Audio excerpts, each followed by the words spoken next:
Good morning, viewers. This is Shahab Karni from Television I-95 Washington studio.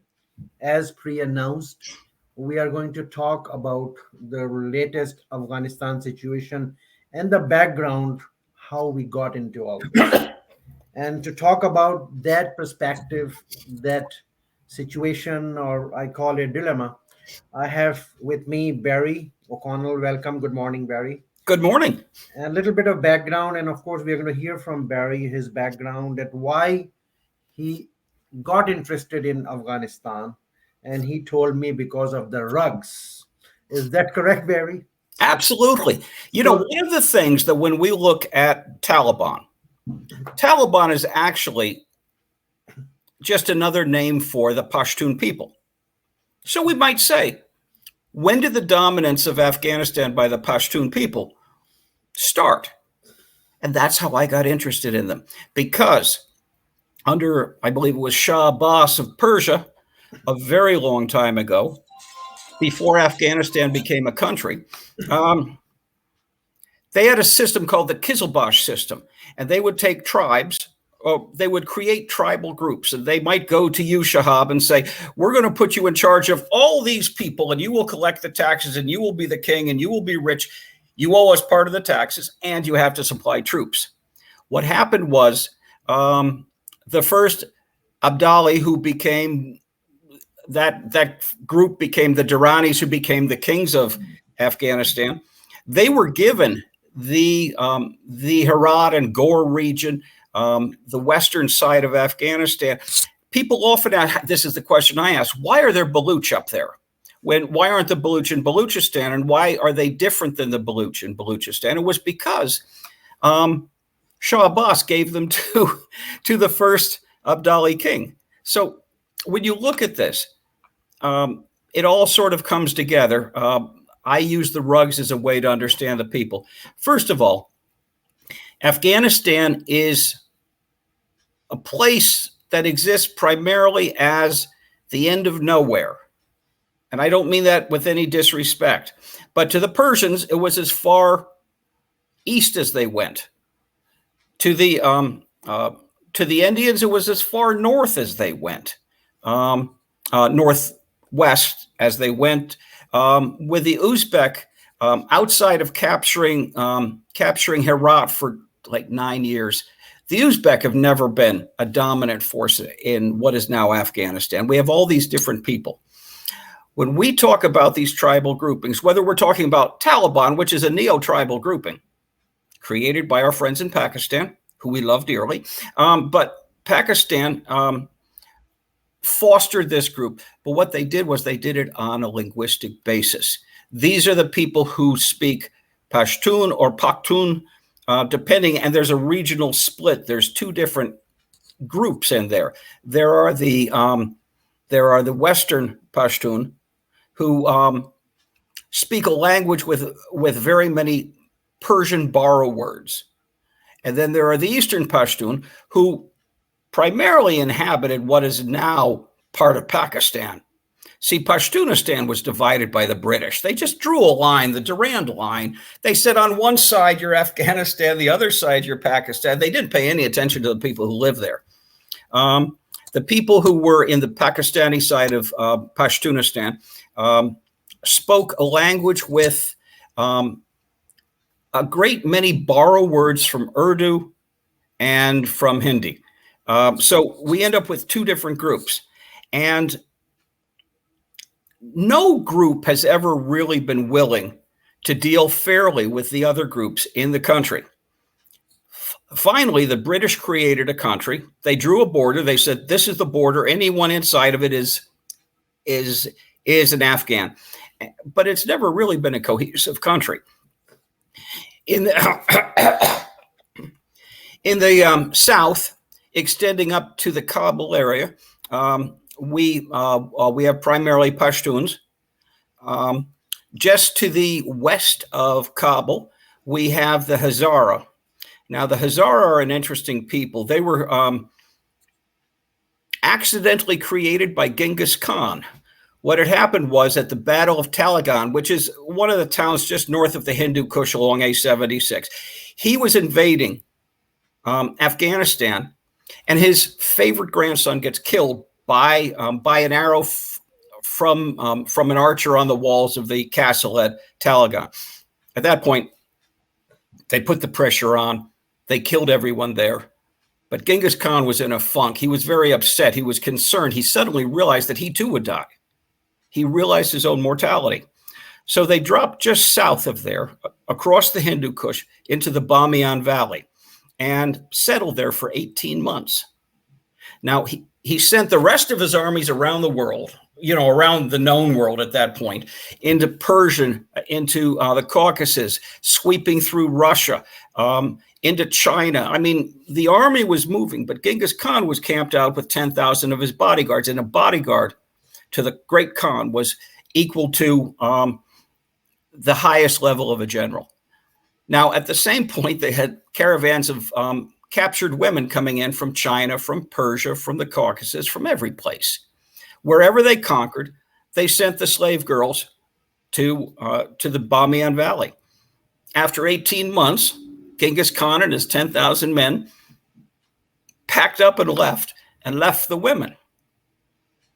Okay, that's where the Hazara come from. Now, the Hazara were a mixture of Sunni and Shia, and I always forget the name of the other group, roughly divided.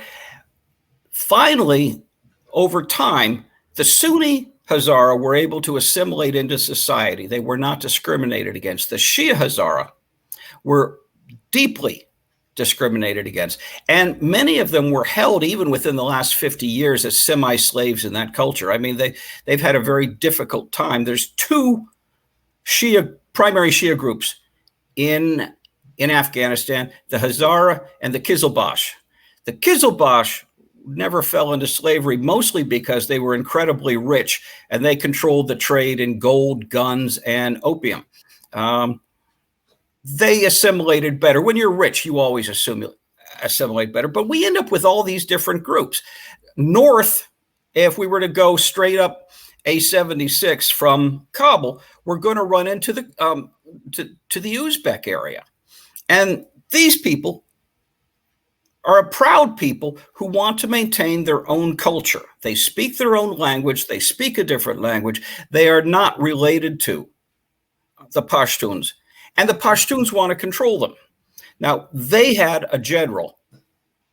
And part of the problem is the United States never understood the warlords. Yeah, that's what, Barry, I was coming to that point. Thank you very much. I mean, connecting all the dots. I talk too much. I'm sorry. No. From the historical perspective, because people need to understand that where are we going with this? That is my next question to you anyway.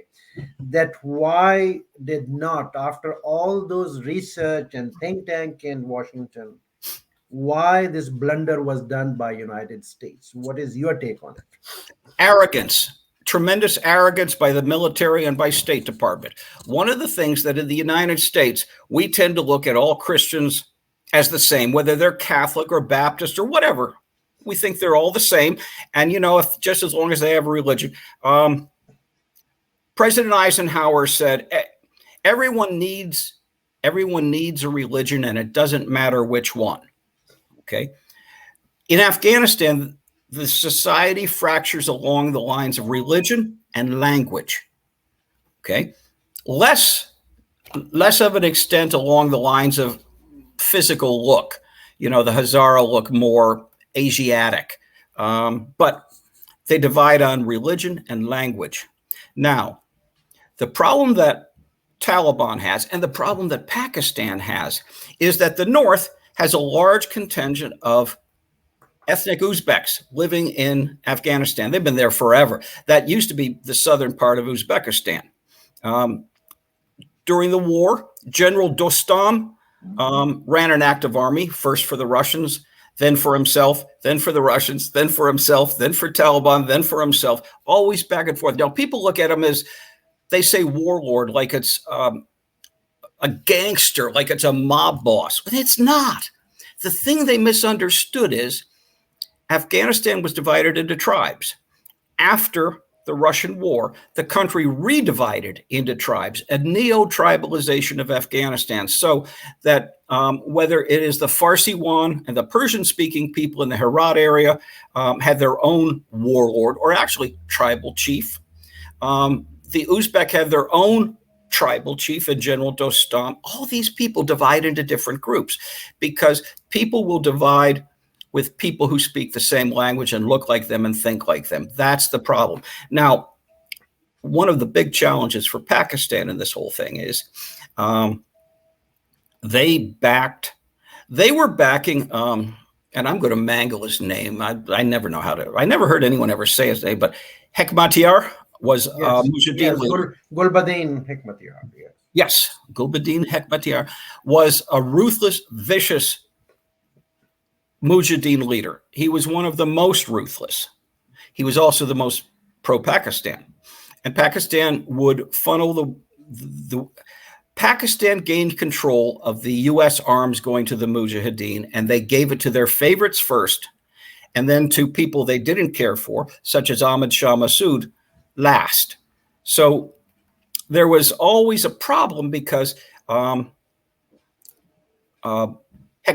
was Pashtun, and he gained help from the Pakistanis. And Ahmad Shah Massoud was a ethnic Tajik, which is a separate people, and he never got nearly the help. So the U.S. started helping him, and India also helped him for years. And he was in the Panjshir Valley. Now, the Panjshir Valley is very important because it is the part of Afghanistan that has never been conquered by anybody in the history of the world. Is that right? Yes, it was never conquered by Alexander the Great. He was there around 320 or so BC.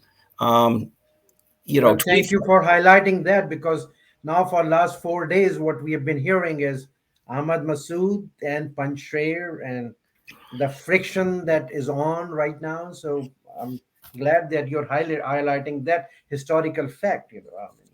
Back in the 90s, I got a call one night from a friend who was in contact with Ahmad Shah Massoud. And he had taken his men north of the Hindu Kush. You have to understand the Panjshir Valley is on the south side of the Hindu Kush. He went north, and he was attacking probably General Dostam's people. I mean, it was one of those Civil War little battles going on in the late 90s. And I get a call that he's trapped because heavy snowfall, there's no way to get back down. All the mountain passes back to his valley are closed. And my friend's having a meltdown. What are we going to do? And I said, well, tell him to, instead of trying to go southeast back to his valley, tell him to go west until he hits A76, pick up the old caravan route at Taliban, and come out down by Bamiyan in the valley, and then from there head east back up into the Panjshir. It's a straight line back into the Panjshir. And he got the message to him, and that's exactly what they did. They were able to get down, and the route was exactly where I told him it was going to be, and everything happened. Barry, that reminds me of you meeting a family member of that family as well. Would you like to let our audience know about that? Ahmad Shah Massoud's wife, or somebody? I'm not sure now. Okay. I'm sorry. The fun thing was that my friend called me and said, when were you in Afghanistan? At that point, I said I'd never been in Afghanistan. He said, then how did you know about the caravan route from Taliban south? And I said, because the Emperor Babur, who established the Mughal Empire, wrote in the Baburnama in 1507 that there are 7 passes through the Hindu Kush where you can take an army, and 2 of them are open in snow. Anyway, it's the same battles over and over and over again. The only way out of this is the only way for long-term secure peace and freedom is to divide Afghanistan.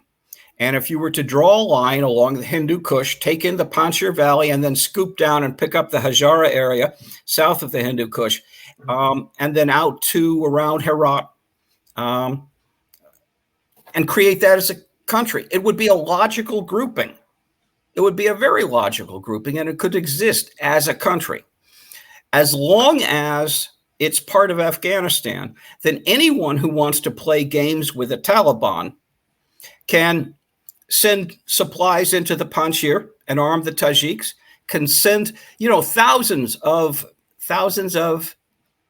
men from Herat evacuated into into Iran. I'm sorry, Yes. into Khorasan, Iran. They left. Okay, there was a very active so-called warlord who was a strong leader in that area, but otherwise, people are going to be able to arm proxy armies against the Taliban. Now, the other problem that's going to happen to this whole thing is that Taliban is Pashtun, and the Pashtun land, Pashtunistan, which means land of the Pashtuns, was divided in half by the British. As soon as Taliban is secure in its control of Afghanistan, they will begin to fight a guerrilla war against Pakistan to take back Pashtunistan, which is going to be a significant part of. You have to understand, the northwestern part of Pashtunistan doesn't have much of anything in it. There's no factories, there's no I got industry. it. Now, Barry, let me ask you something because from the interest in rug, the historical research on Afghanistan, I'm talking about you, the State Department functionaries, like an international kind of an operator, boots on the ground yourself in that land. My question to you, if you remember, immediately after 9/11, President Bush, the Bush Jr., used one sentence that this is the clash of civilization. So, my question to you, because now you not only through the books, but boots on the ground also, you have a combination of that experience. What do you think? I mean, is this a Clash of clash of cultures. religion or clash of civilization or something to do with Islam? What Clash do of you think? cultures. It's a clash of cultures.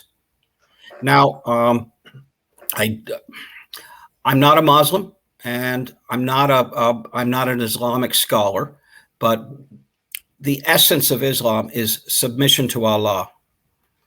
Some people stretch that submission to Allah and the Quran and the Hadiths and the Ulema and so on, and then they want to add in village custom, and that's where the problem starts. One of the things in 1998, Taliban sent a delegation to Washington, D.C. with a list of demands. And I don't mean demands in a terrible way. I mean, they asked for certain things. They wanted the government money in American banks. They wanted the seat at the United Nations. They wanted the embassy in Washington, D.C., and they wanted recognition as a country. And I was not working for State Department at that time, but one night at a party, I ran into a friend of mine. He told me he was going to be on the questioning panel and about human rights abuses, and they were going to grill the Taliban. And I suggested, go down the list. Ask them, where in the Quran does it say this? Where in the Hadiths? Where in the Ulema? And so on. And he did this for several hours. And finally, one of the men blew up through his interpreter and said, not all things come from Allah. Some things come from the will of the people. Now, the will of the Pashtun people is called Pashtunwali, which is a complex set of customs. So it wasn't a clash of cultures as much as it was a clash of, a clash of cultures and a clash of ethnic groups. It wasn't the West versus Islam. It was never that. It was always about the clash between the two. Now, when Taliban admitted that they were abusing women for village custom, they lost any chance of recognition from the United States in the 90s. Okay, and there were a lot of people at State Department who wanted to recognize them. That nice woman was Secretary of State. I can't think of her name. Madeline? Yeah, Madeleine Albright. I'm sorry. My mind goes sometimes. The group that interviewed Taliban said that they have admitted to human rights violations for village customs. She went to Clinton, and Clinton said no. Okay. The other groups like Saudi Arabia beat those English nurses publicly caned English nurses, and nobody got upset about them because the Saudi Arabians would always say, this is our religion, and they would hide behind the Quran. Now, whether or not the Quran says you can beat nurses, I have no idea. But as long as they said we are doing it for religion, the U.S. couldn't do anything to them. As soon as Taliban admitted that they were doing it for village custom, that's why we never recognized them. That's where the real problem was. Now, they can beat anyone they want. They've conquered almost all of the country. They have not conquered the Panjshir Valley yet. The question is, can they take the Panjshir Valley? And we don't know that. Also, we have to assume that the Uzbek North and the Persian-speaking West are a danger to Taliban, because you could split those off through basically rearming the warlords. That's what this is all about. If you want to, and if General Dostam for the Uzbek is too old, then you find the person that he could support. It's good. It's going to be a terrible fight. And the war's not over. Now we've got 2 minutes. Now, my final question to you, from the American perspective, for America and Americans to restore their credibility in the geopolitical world scenario, what is the way forward as far as Afghan policy is concerned? What do you want to see? How is it going to be realigned? There is something I want to say while I answer this, because people ask questions. I am not, and I have never been, a spy. I've never been in the CIA, DIA, ONI, any of them. My work for the State Department was primarily on computers. But what I see is that we couldn't win the war if we stayed it another year or 10 years or 50 years. There was no winning this war. The proper thing to do was get out and stop the death of American service people and stop the death of Afghan nationals. There was no way to win this. Now, I believe that we should accept refugees, and I believe we'll see that. And many countries, Canada does a much better job of accepting refugees than the United States, but we're going to see a huge outflow of millions of people. I'm already getting requests from Pakistan, who people who fled to Pakistan are now trying to get anywhere else. There's nothing we can do. We can be kind to the refugees, and there's nothing we want from Afghanistan. There's nothing we need from Afghanistan. They have nothing. Before the war, their primary exports were melons and raisins. We have good melons and raisins from California or Maryland. We don't need to do anything. We just need to stop the war. Now we're going to sit back and watch what happens to Pakistan, because if Taliban turns on Pakistan, that's going to be an interesting thing. Also, if Iran or any of the other surrounding countries are going to foster a proxy war against Taliban, that will be something. But I don't think we have a place in it. I don't think we should be fostering a proxy war against anyone right now. I think we should step away and be kind. Kindness. Barry, thank you very much. And when it comes to Pakistan and those proxy wars and everything, I'm sure this is not going to end next week or next month. Nope. This is like a continuing kind of a saga. And definitely, Barry, we'll keep inviting you in coming weeks, because as the situation develops. So, Barry, thank you very much. And I take your disclaimer, not working for CIA, very seriously. Absolutely. and I respect that. And I don't want anyone to think I'm part of that world. All right. Thank you, Barry. Thank you very much. I appreciate it. Take care. Thank you, sir.